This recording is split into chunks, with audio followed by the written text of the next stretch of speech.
I've put in about 80 hours so far with NASCAR 25, and now that the hype has come down with the game, we've had it for 3 weeks at this point, and already coming up on the PC release in just about a week's time of this video going out, I wanted to finally bring all my thoughts together from the game so far, in the good and also the bad, because to be completely honest, there is a good bit of both. And we'll start off, of course, with the kind of good parts of the game that I've really been enjoying so far. And I should just start with that, is I've been having a lot of fun with NASCAR 25, a lot of fun so far. The career mode has been a really just good breath of fresh air. It's a really good start for them to continue to work off of going into NASCAR 26 and beyond, and I've been having quite a bit of fun with that. There's some things I would love to see brought into it to continue to improve it, but that's a different type of video that we'll go over in the future. But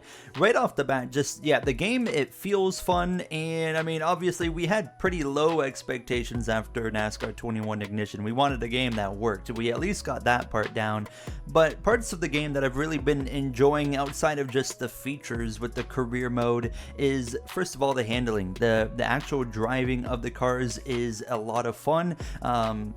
It's super easy to pick up. As someone like myself who hadn't played any racing game on a controller in 5, 6, 7 years. I said 6, 7, I'm aware. But I hadn't played on a controller in that long, really, like legitimately. And obviously my wheel that I have here, unfortunately not compatible with Xbox, and therefore I'm waiting for the PC version to come out before I can go back to my wheel. So I had to, of course, play on a controller, and they got the controller play so well done that I was able to jump right in, and I was able to get up to speed and adapt to the controller play of the game within a matter of 30 minutes or so, which was quite impressive, and really nice to see that they put a lot of focus in on the controller play. Of course, there is the option to play on a wheel. They got off to a pretty poor start with the wheel settings and whatnot, force feedback, but they have since done a lot of improvements to get that part of the game a lot better. The game looks great. I mean, it plays great. It looks great visually. Now, I do have a bit of a gripe still that I will talk about, but you know, in the graphics department, what a step up. The daytime lighting looks fantastic. Sunset, whatever time of day, it looks absolutely stunning at times. The reflections off the cars, I play on the roof cam a lot, and you can see the reflections bouncing off of the roof, and it looks really visually beautiful in this game. But then you go to nighttime, and it's like you almost like completely switch games. It feels like the nighttime looks really foggy, and it kind of kills the immersion, and like the whole day to night transitions really are not something I'm a fan of in this game. And it goes back to the NASCAR Heat series, where of course the timing of the day only changes in between of course the stages. So I've never been a fan of that. I hope NASCAR 26 we get proper day to night transitions, because you know it's 2026 at that point. I would hope we could get that. But yeah, nighttime needs a lot of work done. The daytime looks, I mean, absolutely stunning, like I said. And I'm playing on the Xbox Series X, and I'm imagining when I go to PC, hopefully it'll look even better. Not by much, I wouldn't expect, but hopefully a little bit better than it already does. AI as well is really phenomenal. It's interesting because my biggest thing that I love in this game is the AI, but my biggest issue with this game is also the AI, but you'll see where I'm going, and I'll get to that a little bit later on in the video. But the AI, it's so good. The battles you can have with some of them is really fun. They race hard, but they race clean. There is some times where I do notice they do kind of struggle to give you space at certain tracks. They'll kind of crowd you up into the outside wall, like they don't notice you're there. I've had it at a turn 2 at Phoenix, for example, where I'll be looking to the right rear of someone, and then they just come across my nose and and act like I have no business being there. So I have noticed that a few times here and there. I've noticed them put themselves in the wall in Truck Series at Pocono. So there's a few flaws here and there, but for the massive majority, the AI is a lot of fun to race. They run different lanes. They'll run the top, they'll run the middle, they'll run the bottom. They don't look like they're all just programmed to do the exact same thing. There's a lot of diversity in where they're running on the racetrack, so that just continues to build the immersion. However, I want to see when they run up high on a mile and a half, I want to see them be able to get a bigger run down the straightaways, because that definitely seems to be something that's lacking. And hopefully going into, you know, NASCAR 26 and beyond, or even in this game, maybe I don't know if that's something they can really fix for now, but definitely something I want to see. But they're just a lot of fun to race. They're super difficult as well as you turn the difficulty up. One gripe I've always had with NASCAR games is how easy the AI can be. I look back in the NASCAR Heat Series, for example. I can go onto the hardest difficulty of 105 and I can win on preset setups, not at all tracks of course, but at many tracks. And in NASCAR 25, unless you're at a super speedway and you run on 105 AI, you're going to need a custom setup to be competitive, and that's a good thing. That is a good thing, because there's a wide range of difficulty options of if you want to make the game, or if you want to make the AI, you know, relatively similar to your pace and you're not going to have to worry about custom setups, you are very much able to do that. But if you want to have to tune your setups, you also have that option by turning it up to 105, which brings in my fandom of like the F1 games and having to run custom setups to be competitive on a higher AI difficulty. We finally got that in a NASCAR game. It took way too long, but that is finally here. Now, before I move on to kind of my gripes with the AI, just kind of more things I'm enjoying is the customization options with the sliders in the game. Of course, you can really fine-tune the settings with the AI and how that experience is going to be. You can kind of tune on how much they crash, how much they, or like the window of pitting for their fuel consumption. If you want them to pit a little bit earlier in a fuel window, you can adjust the slider to do that. You can also adjust the slider on how much the tire wear is going to slow down their lap times. You can adjust how consistent their lap times are. You can adjust how close the pack of cars stay together. All those kinds of things. It's super great. super great. It feels like a weird combo, but it's awesome having that combination of sliders to be able to fine-tune our experience. I've seen some people say those sliders don't seem to do anything, and I've seen the other side of people saying it does make a difference. I'm on the side of it absolutely makes a difference, as I have fine-tuned my settings and sliders quite a bit, and I've experimented on each end of each slider to see the differences, and there is absolutely differences when you mess with the sliders. However, one slider does seem to have issues to me, and that is the incident frequency slider. There doesn't seem to be any consistency there, because when I can run at one track, I can run at a 50 incident frequency with the AI, and they'll crash, you know, every 10 laps or so, say in an ARCA race, and then I can keep that same slider and go to a different race and get no crashes at all. And I think from my experience so far, it seems like there's certain tracks in the game that just simply do not have AI crashes. That's a problem. That is a big problem. How some tracks we can get all these crashes, and then we go to another track and there's nothing. And that's where we'll kind of get into one of the negatives with the AI is, yeah, I'll go, for example, I did a 312 lap race at Phoenix Raceway on stream a few weeks back, and I ran it on, I think it was 50 to be exact, on the incident frequency. It might have even been higher, but for the 312 laps that I did, there wasn't a single AI incident at Phoenix, telling me that there's certainly some tracks that simply do not have AI crashes, and then there's some tracks that do. It's really weird how that works, and it's quite frankly a bit annoying, because yeah, you're gonna if you're going to do a longer race, it's like, well, you go to Phoenix, you know, well, this race is going to be really boring because nothing's going to happen unless I myself crash an AI or spin myself out. Outside of that, nothing's going to happen. What's the point of doing a longer race at that point? There's not really, because, you know, there's nothing really going to spice up the race. So not a fan at all of that. As well. AI pitting is really, really dank to say the least. They can absolutely floor it into the pit lane and have these supersonic brakes and go from 150 approaching the pit commitment line to down to 50-mile-per-hour pit road speed limit in a matter of like 2 seconds. Obviously, physics-wise, that's not possible for a NASCAR stock car, but the AI make it happen. So if you want to be able to do green flag pit stops with the AI, you have to turn black flags off so you can do the same thing. Otherwise, you're going to lose seconds upon seconds of time on a pit stop cycle. That's something that really needs to be fixed as soon as possible. I really hope they can get on top of that here within another couple of weeks. And then looking at, just before we move on from AI, another issue that I have found is the actual ratings in the game.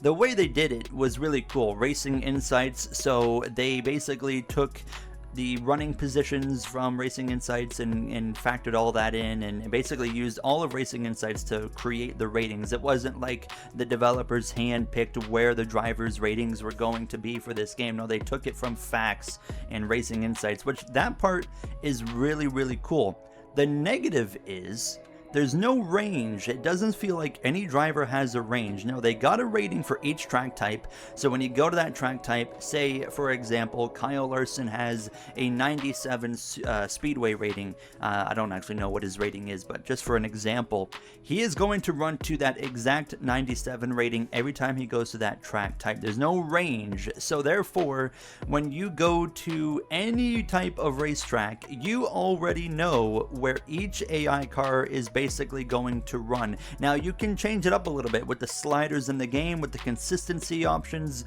You can kind of make the running order change up a little bit, but it's not drastic enough. So yeah, you go into a Las Vegas race, you know who's going to run up front, you know who's going to run in the mid pack, and who's going to run in the back as well, and for any track that goes. If you're not racing at a super speedway, you already know where everybody is going to run up front, and that takes a lot out of the experience for me in the career mode side of things, because after I complete a season of career mode in the Cup Series, well, what's going to be the point of doing a second season?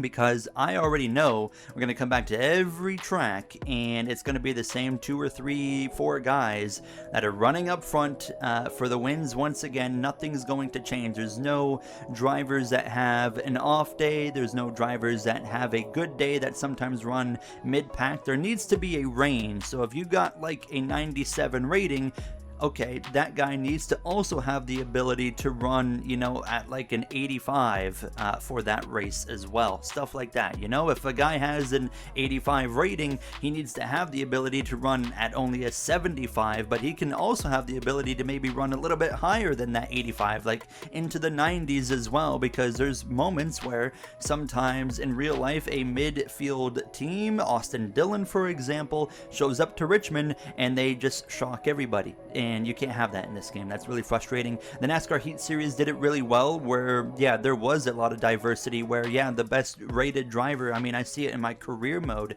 I do on NASCAR Heat 5 still now, is the top rated drivers, well, they still have, the number 1 rating driver is also still going to run 10th to 15th on some races. Some races he's going to, of course, win, but some races he's going to run 5th to 7th, and then he's going to have a race where he has a really off day where he runs 20th to 25th, and we don't get that in this game. It's just whatever the rating is, that's where they're going to run, so you already know beforehand how everything's going to shape up, and I'm really, really, really not a fan of that, and I'm hopeful. I feel like that's something that's going to need a lot more work, so I don't really expect that to be improved upon in NASCAR 25, but definitely want to see that into NASCAR 26, and that's my biggest gripe with the AI. And I'm hopeful when we get the PC version we can kind of mod that, because yeah, if we can't, I don't really see a point to myself doing the career mode past 1 or 2 seasons in Cup when I already know what's going to happen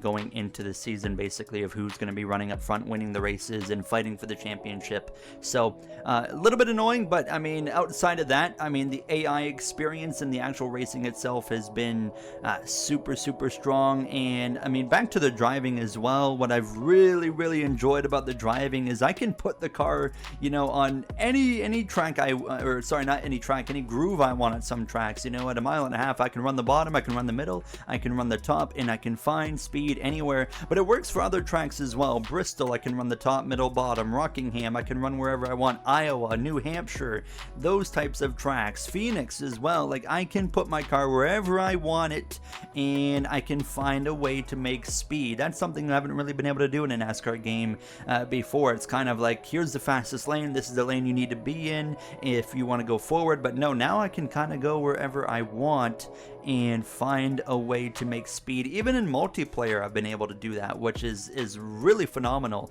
that I've been able to jump up or down or in the middle, and I'm able to find some speed. It's just a lot of fun, and we'll talk about multiplayer in just a second. But as well, you know, one more issue that I have found in the career mode, for example, is the playoffs are completely broken. They don't work. That's something that we can't wait till the next game. We need to fix that as soon as possible. The playoffs simply, they don't work. I've seen people talk about how they aren't even in the playoffs, but they win Phoenix, and now the game tells them they're the champion of the series.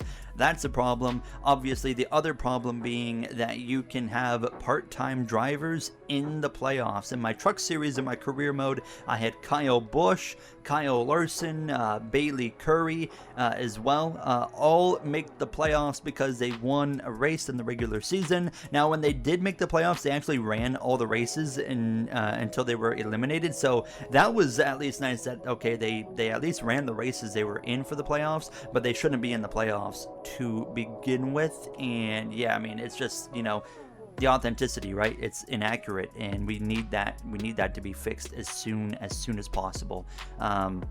But multiplayer now, I mean, that's been a very interesting experience so far. A typical NASCAR game experience, a chaos, but also there's a lot of fun racing to be had. With the really good handling model of this game, I've had more fun in multiplayer than I have in any NASCAR game previously so far.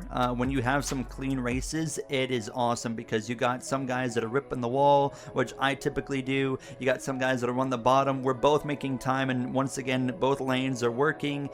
It's just a lot of fun to actually be able to race against other players in this game in multiplayer when the races are in a clean state. Obviously, that comes down to just a luck of the draw, and maybe as well limiting lobby sizes can do a lot of help in that department. But yeah, multiplayer is so much fun. They've improved the ghosting since the release of the game. I think there's still a bit of work to be done. I think something that they absolutely need to do, and it would take care of two things immediately, and two big issues, right? First of all, if you ghost, I know F1 games do it, they ghost lapped cars. They need to absolutely do that in this game. If you are a lap down, or even basically if you are in vicinity of going a lap down, like within a second of the leader, you need to be ghosted immediately. And then of course when you're a lap down, ghosted, because it removes chaos that the leaders and anyone on the lead lap doesn't deserve to be taken out by a lap car. And it also removes pretty well, I would say 90% of griefers slash trolls, because although trolls can kick off chaos in the first lap, after that it's game over for them because they're ghosted and they can no longer crash anybody. And that, it would be a huge win for literally everybody. So I really want them to hopefully add something like that going forward. But yeah, I mean, outside of just that kind of like little nitpick right there, multiplayer has been a really fun experience. So as well, corner cutting, that's a big problem that people have been talking about in this game, and that's something I've experienced firsthand. Now, I know, I mean, there's one obvious solution in single player at least, and that is don't cut the track and you will not get a corner cutting penalty.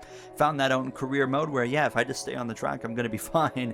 But for the most part, there is some frustrating moments where, you know, sometimes the car slides, and I mean, there's even moments at Watkins Glen where you can actually follow like the lane the AI will take, and then you can get a penalty and they won't, and that's really frustrating. But multiplayer, corner cutting, obviously road courses with the chaos and the contact, they really need to adjust the corner cutting scrutiny.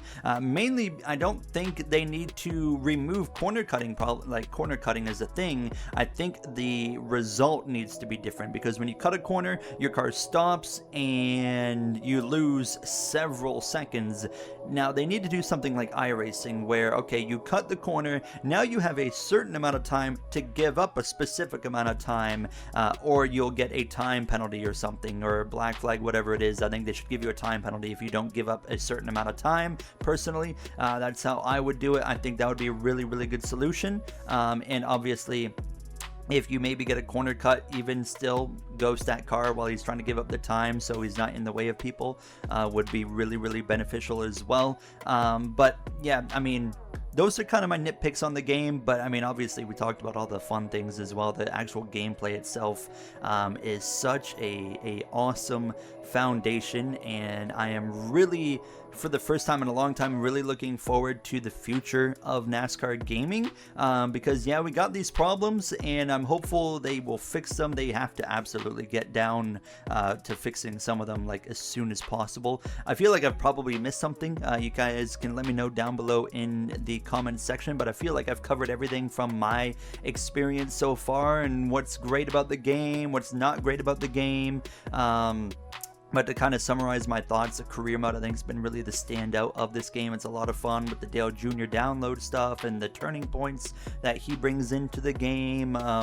Obviously, still a lot of work to kind of make the career mode more immersive, but that's going to be a separate video on its own. But I don't want to just sit here and tell you guys, you know, you should buy the game or you shouldn't buy the game. What I kind of wanted to do is kind of summarize my thoughts, and you can kind of make that decision on your own. And I feel like, you know, my career mode has been a good representation on if you can, or how you should be able to make a decision on if you want the game or not. So yeah, let me know down below what your thoughts are for yourself on the game so far, the positives, the negatives as well.